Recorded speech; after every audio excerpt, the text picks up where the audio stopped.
Our story begins in 1905 when the Russian Empire accidentally discovered the remains of an ancient alien civilization located deep in the Siberian taiga. Wrong slide. That Siberian taiga near the Tunguska River.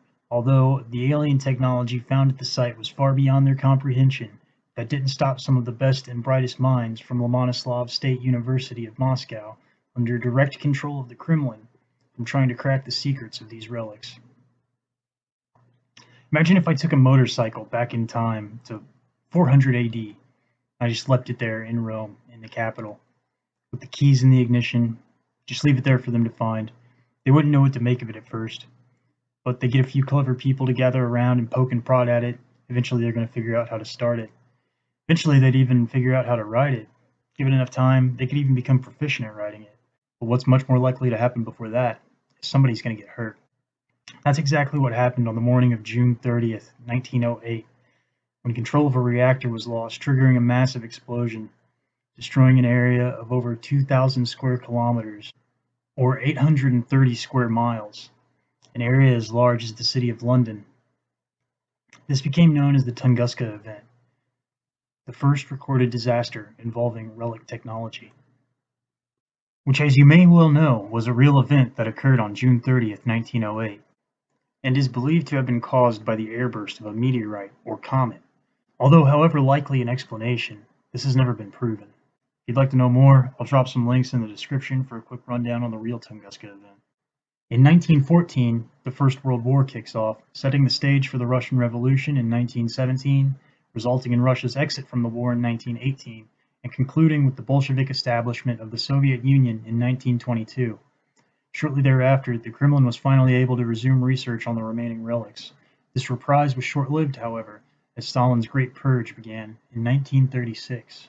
Almost everyone I have talked about in previous videos and this video was shot. Former ally of Stalin, shot. Former ally of Stalin aiding him in opposing other allies, shot. The judges presiding over the show trials, shot. The man responsible for shooting the former allies and the judges, shot. The man responsible for shooting the man that was responsible for shooting the former allies and judges, shot. Yeah, it was brutal.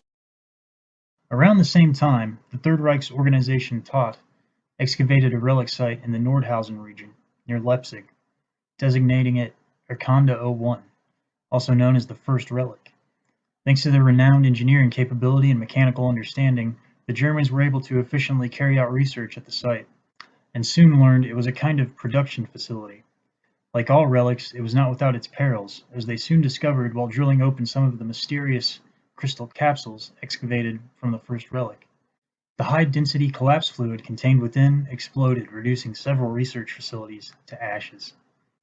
During this accident, Dr. Joseph Mengele himself, infamously known as the Angel of Death, discovered that the contents of these capsules could induce a dangerous disease, but High Command dismissed his reports.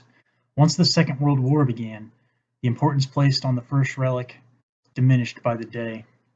In the source material, Micah describes Organization Tat as an occult-obsessed organization. The real-life Tat was a civil and military engineering organization primarily concerned with logistics and manufacturing, with no occult undertones, much less any obsession. Some have posited that the Tat of GFL history is a mashup of the real-life organization and the Thule Society, which certainly had an abundant interest in occult matters. Personally, I find the Ananurbe a more likely culprit, as they also had an interest in the occult, and more importantly did, or at least made an effort to, perform archaeological exploration and investigation into lost civilizations. The Ananurbe was also a branch of the SS, and therefore a proper government entity. Whereas the Thule Society was more of a civilian study group, it's also entirely possible the GFL timeline Tat is a hybrid of all three of these organizations, or simply yet another deviation from our timeline.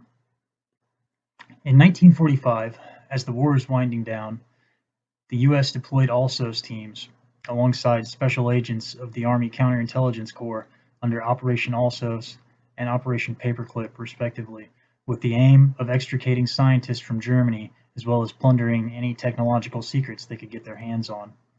Likewise, the Soviets organized the Soviet Trade Federation, a special war spoils division of the State Defense Committee, with similar aims. On the surface, the Americans managed to grab most of the important material and personnel before their competing Soviet counterparts. Brilliant minds like Wernher von Braun as well as rocketry equipment and other personnel involved in the V-2 program, ignoring the local Erconda 01 relic site, yielding a decade worth of research to the advancing Red Army's vanguards. The Soviets, on the other hand, having prior knowledge of relics with which to question POWs, had already learned of the existence of the first relic in 1943 through interrogation, and moved quickly to secure the site. Not only did this grant them the Third Reich's relics and relic research, nuclear weapons program data, and the information on the V-type missiles stored within Erconda 01 in one fell swoop, the most crucial of their spoils was undoubtedly the surrender of Joseph Mengele, whose testimony allowed the Soviets to understand the danger of the collapse fluid within the relics for the first time.